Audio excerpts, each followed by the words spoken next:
Shalom. Dans notre dernière vidéo, nous avons parlé de la Torah. Aujourd'hui, place à la tradition orale. Mais d'abord, un peu d'histoire. La formation définitive des rouleaux bibliques se situe entre le temps du retour de l'exil, moins 500, et l'époque hellénistique, moins 200. Ezra le scribe veut éduquer ses contemporains à la foi en Dieu.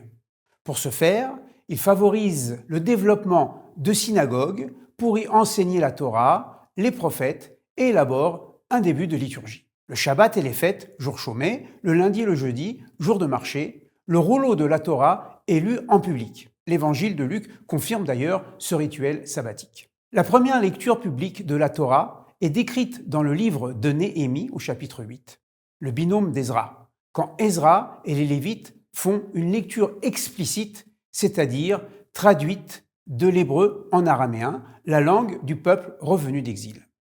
Avec Ezra s'inaugure l'interprétation de la Torah, ce qui donnera la Torah orale. Durant la durée du deuxième temple, prêtres, scribes, interprètes vont interroger le texte, résoudre des contradictions, développer une jurisprudence, initier des proverbes et des paraboles, éclairer le côté narratif des textes et mettre au point une méthode herméneutique appelée midrash ou recherche. Les débats entre Jésus et les pharisiens s'inscrivent dans ces débats interprétatifs. Le caractère de ces disputes est de rester ouvert. Un maître ne dit pas à un autre « tu as tort », mais « voilà ma lecture ». Il ne s'agit pas ici d'opposer le vrai au faux, mais de mettre en exergue des points de vue. Qui a raison alors ? Une anecdote rabbinique dont les protagonistes vivaient quelques 30 ans avant Jésus rapporte que l'école d'Hillel et l'école de Shammai débattaient intensément, chacun voulant établir la règle religieuse selon son interprétation. Une voix divine traversa les écoles et déclara « Celle-ci et celle-là sont les paroles du Dieu vivant ». L'homme ne peut accéder à la vérité absolue de Dieu. Il peut juste en saisir quelques lueurs à sa propre mesure. Ce principe de discussion ouverte et toujours accompli pour la gloire du ciel se nomme marloquette. Entre 70, date de la destruction du deuxième temple, et 133, date de la dernière révolte contre Rome, les rabbins rescapés, réunis dans la ville de Yavne, canonisent les rouleaux reconnus comme inspirés, le Tanakh. C'est de cette époque que naît le titre de Rabbi, qui veut dire « mon beaucoup », c'est-à-dire le beaucoup de savoir pour guider les disciples. En 135, après avoir écrasé la révolte judéenne, l'empereur Hadrien décide d'effacer le nom Judée et de le remplacer par celui de Palestina, du nom de l'ancien territoire, la Philistie, car les Philistins furent les ennemis jurés d'Israël. Entre 200 et 220, temps d'accalmie avec Rome, Rabbi Juda, président de Yavne, décide de mettre par écrit la jurisprudence législative des rabbis antérieurs. Cette compilation, en 6 grands ordres, se nomme Mishnah, c'est-à-dire enseignement répété. Les 6 ordres présentent 1. Les lois sociales, 2. Les fêtes, 3. Le droit familial, 4. Le droit civil, 5. Les lois du temple, 6. La législation de purification. À l'intérieur, plusieurs traités abordent différents sujets. Par exemple, l'ordre des fêtes présente un traité sur Shabbat, un traité sur Kippour, etc.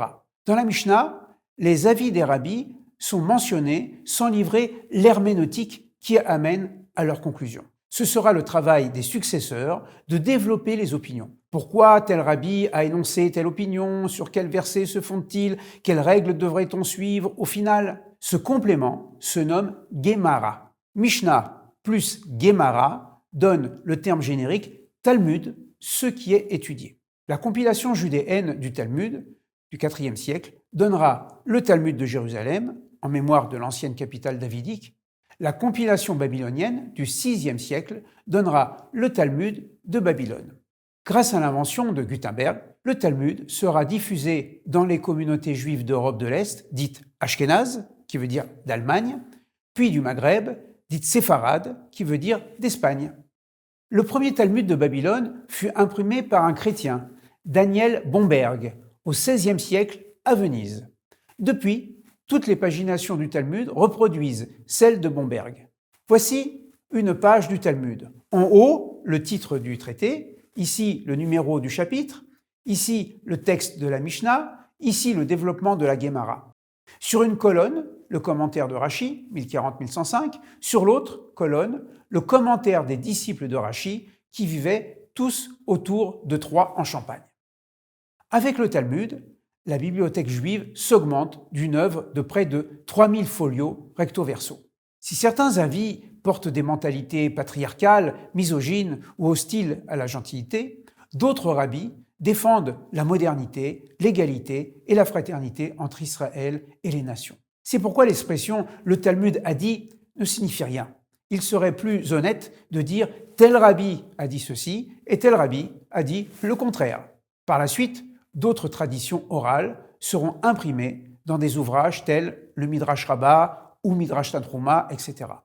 Enfin, un livre rédigé au XIIe siècle en Espagne ajoutera une touche mystique à cette littérature. Il s'agit du Zohar, ou livre de la splendeur, livre central de la Kabbale. Le Zohar propose une relecture de la Torah. Les faits historiques sont alors entendus au plan de la vie spirituelle intérieure.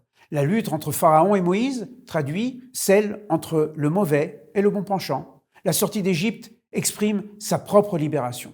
Cette œuvre hermétique a été rendue plus accessible, notamment par les travaux universitaires de Gershom Scholem, dont une bonne partie de l'œuvre est traduite en français. La prochaine séance, nous parlerons des identités de la Bible. Shalom!